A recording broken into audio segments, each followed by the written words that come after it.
नमस्कार साथियों, जय श्री राम। गुरुर् ब्रह्मा गुरुर्विष्णु गुरुर्देवो महेश्वर, गुरुर साक्षात परम ब्रह्म तस्मै श्री गुरुवे नमः। सभी गुरुजनों को प्रणाम करते हैं, माता पिता को प्रणाम करते हैं। आज हम गुरु पूर्णिमा पर विशेष बातचीत करेंगे कि गुरु पूर्णिमा के दिन कैसे गुरु का पूजन करें और क्या क्या लेकर के जाएं, गुरु का कैसे सत्कार करें और गुरु की कृपा कैसे हमें प्राप्त हो। क्योंकि चाहे धन की बात हो, चाहे पद की बात हो, चाहे आपको जीवन में पुत्र की प्राप्ति हो, चाहे आपको कोई भी नई सफलता की प्राप्ति हो, गुरु के बिना, गुरु के आशीर्वाद के बगैर कोई भी कार्य संभव नहीं है। अतः तीन लोक में अगर सबसे बड़े हैं, सबसे पूजनीय हैं, तो वे गुरु भगवान हैं। क्योंकि भगवान का नंबर भी बाद में आता है। कहते हैं गुरु गोविंद दो खड़े काके लागू पाए, बलिहारी गुरु आपने गोविंद दियो मिलाए। ईश्वर का जो रास्ता है वो भी गुरु ही बतलाते हैं। गुरु के अनेक रूप हैं। पहली गुरु माँ है, उसके बाद पिता भी गुरु का स्वरूप है, बड़े भाई बहन जो हमें मार्गदर्शन करते हैं, चाचा ताऊ सभी गुरु का स्वरूप है। लेकिन प्रथम गुरु का अधिकार माता को दिया है। उसके बाद जो ज्ञान देता है, जो अक्षर का ज्ञान कराते हैं, वे गुरु हैं। उसके बाद कोई कर्म सिखाने वाले गुरु होते हैं। सबसे बाद में आध्यात्म के गुरु आते हैं। अतः जीवन में गुरु का होना परम आवश्यक है। हम बार बार कहते हैं, स्त्री का पति ही गुरु होता है, कन्या के माता पिता ही गुरु होते हैं, और जितने भी पुरुष वर्ग हैं उनको अपने गुरु, अपने कर्म के अनुसार कर्म के गुरु को चुनना चाहिए। और आध्यात्म के लिए आप गुरु को अवश्य धारण करें, क्योंकि जो कर्म सिखाता है वो गुरु मंत्र नहीं देता। आप गुरु मंत्र आपको प्राप्त होगा अध्यात्म के गुरु से। कहते हैं जगत गुरु ब्राह्मण, ब्राह्मण गुरु सन्यासी, सन्यासी गुरु अविनाशी। अतः सबसे पहले आप गुरु को पहचाने कि गुरु कौन हो सकते हैं। आप अपने रोजाना सोने से पहले भगवान से कामना करें, हे प्रभु, सोते जागते हुए मुझे गुरु के दर्शन करवाएं। गुरु वही हो सकता है जिसके ऊपर आपका अपने से अधिक भरोसा हो।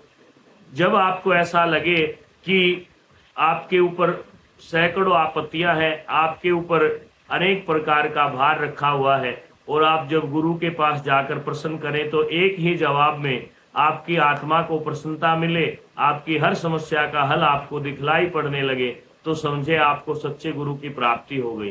क्योंकि कलयुग में गुरु मिलना बहुत मुश्किल है। गुरु लोभी लालची चेला, और दोनों ही इस कलयुग में धक्कम पेल चल रहे हैं। ऐसा होना बहुत गलत है। अगर आपको सच्चे गुरु की जरूरत है तो आप पहचान करो, गुरु न तो बड़े आश्रम में मिलेंगे, गुरु न बड़ी बड़ी दाढ़ी रखेंगे, न बड़ी बड़ी मालाएं पहनेंगे, न ही तिलक ज्यादा लगाएंगे।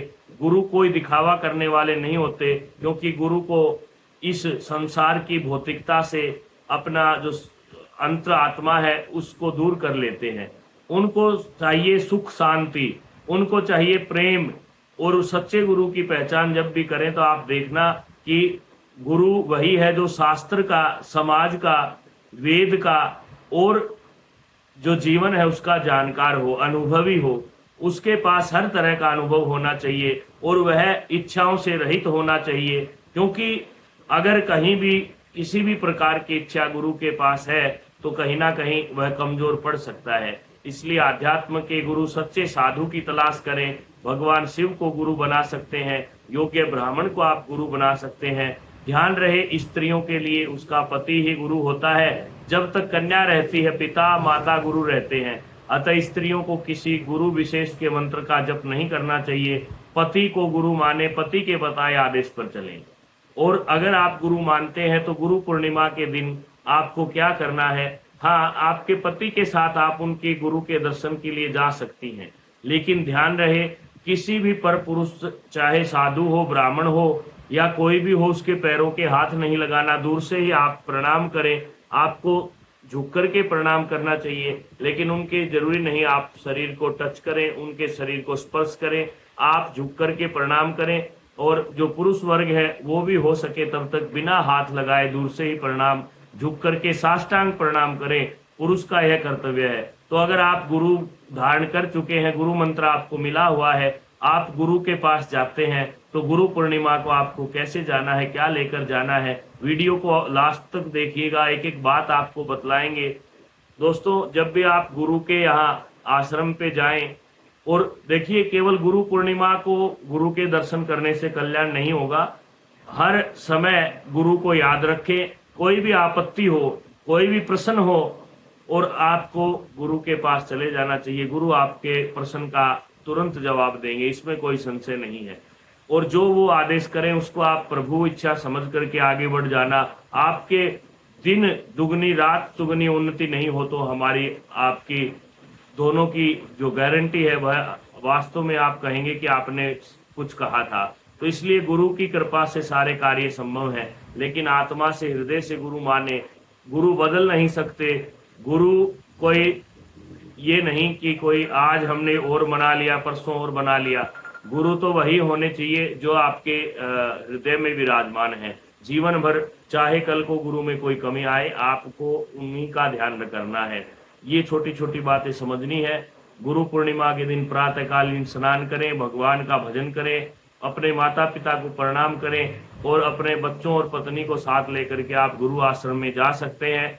गुरु के लिए आप कोई वस्त्र का उपहार ले, फल प्रसाद मिठाई दक्षिणा जो भी आपके पास उपलब्ध है यथाशक्ति अपनी श्रद्धा से लेकर के जाएं और उनके चरणों में सारी सामग्री रख के और प्रणाम करें और आशीर्वाद लें।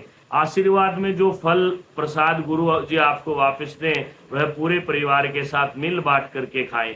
और यही ध्यान रहे कि हे प्रभु, हे मेरे इष्ट, हे मेरे जगत के रक्षक, जगत के रचयिता भगवान श्री राम, हनुमान जी महाराज, ब्रह्मा विष्णु महेश, आप सब मेरे गुरु को इसी प्रकार से स्वस्थ बनाए रखें और उनका जो पावन पवित्र आशीर्वाद है वो हमारे ऊपर बना रहे। इस प्रकार से आप गुरु का पूजन करें। अधिक करें तो आप पुष्पमाला लेकर के जा सकते हैं। और गुरु के बताए मार्ग पर चलने से कल्याण होता है, केवल दर्शन करने मात्र से कल्याण नहीं होगा। गुरु जो भी शब्द बताए, जो भी आपको आदेश करे कि यह करना है या नहीं करना है, उसको आप प्रभु का आदेश मान करके आगे बढ़ें। इस प्रकार से आप हर गुरु पूर्णिमा पर गुरु का विशेष पूजन करें। जब भी आपके घर में कोई आयोजन हो तो आप गुरु का विशेष आसन लगवाएं और गुरु को निमंत्रण देने के लिए स्वयं जाएं या अपने पिताश्री, बड़े भाई आदि को साथ लेकर के जाएं और गुरु का विशेष रूप से सम्मान करें। जब भी आपको कोई भी आपत्ति हो तो आप गुरु से प्रसन्न करें। इस प्रकार से आप गुरु की आज्ञा का पालन करें। और कोई भी छोटा बड़ा नया काम शुरू करने से पहले आपको गुरु से सलाह लेना बहुत आवश्यक है। पहले अपने पति पत्नी बात करें, उसके बाद माता पिता के बीच आप उस चीज को रखें, उसके बाद गुरु के समक्ष लेकर के जाएं, या सबसे पहले गुरु से आप सलाह मशविरा करके फिर घर पे बात करें। बात यही है कि सबका एक विचार होने पर ही कार्य आगे बढ़ता है। तो इस प्रकार से आप गुरु का पूजन करें, क्योंकि दुनिया का 1/4 ज्ञान हम प्रभु की कृपा से लेकर के आते हैं। दूसरा चौथाई ज्ञान हमें प्राप्त होता है अपने परिवार से, माता पिता से, और जो तीसरा जो ज्ञान है वो हम स्वयं अपना अध्ययन करके सीखते हैं। लेकिन जो संपूर्ण ज्ञान है वो गुरु के आशीर्वाद से होता है। इसीलिए कहा गया है कि अखंड मंडलाकारं व्याप्तम येन चराचरम तत्पदम दर्शितम तेनः तस्मै श्री गुरुवे नमः। अर्थात पूरे संसार में जो ब्रह्म के रूप में व्याप्त है, ऐसे गुरु भगवान मेरा कल्याण करें। कोई भी काम आप करें तो गुरु को अवश्य याद रखें। गुरु के आशीर्वाद के बगैर कुछ भी न करें, क्योंकि आज की जनरेशन को गुरु का सानिध्य बहुत जरूरी है। क्योंकि आज भौतिकता का युग है। मोबाइल का जो प्रयोग है वह बच्चों को विचलित करता है, और मोबाइल के अंदर भी अनेक प्रकार के कथावाचक और उपदेशक हैं जो अलग अलग प्रकार से आपको उपदेश करते हैं, तो जिसके कारण आप काफी विचलित हो जाते हैं। तो ऐसे समय में योग्य गुरु की आवश्यकता होती है। आपका कोई भी प्रश्न हो तो आप उनके समक्ष रखें और उनका आशीर्वाद आदेश समझ करके आप उसको माने। आपका जीवन सुखमय होगा। आप सभी को पुनः गुरु पूर्णिमा की हार्दिक शुभकामनाएं। गुरु आश्रम में जाएं। गुरु अगर समाधि ले चुके हैं, गुरु उपस्थित ही नहीं है, तो आप गुरु माता के दर्शन करें। गुरु माता भी नहीं है तो गुरु के बड़े पुत्र को आप गुरु रूप में याद रखें, उनको आप पूजन आदि का सामग्री भेंट करें। और अगर उनके कुल में पुत्र आदि भी कहीं ज्यादा पुरानी बातें हो गई हों, या वृद्ध गुरु आपको मिले हों और उनके पुत्र भी वृद्ध हो गए हों या विदेश में रहने लगे हों, तो आप गुरु आश्रम में जाएं। वहां भी संभव नहीं है तो भगवान शिव के मंदिर में जाकर सारी सामग्री भगवान शिव को चढ़ाकर अपने गुरु का ध्यान करें। अगर कारणवश आप वहां नहीं जा सकते तो शिव मंदिर में जा करके आप गुरु को ध्यान में रखते हुए सारी सामग्री वहां पर चढ़ाकर शुभ आशीष प्रदान प्राप्त करें। इस प्रकार से आप गुरु का पूजन करें। कोई भी प्रश्न हो तो आप कमेंट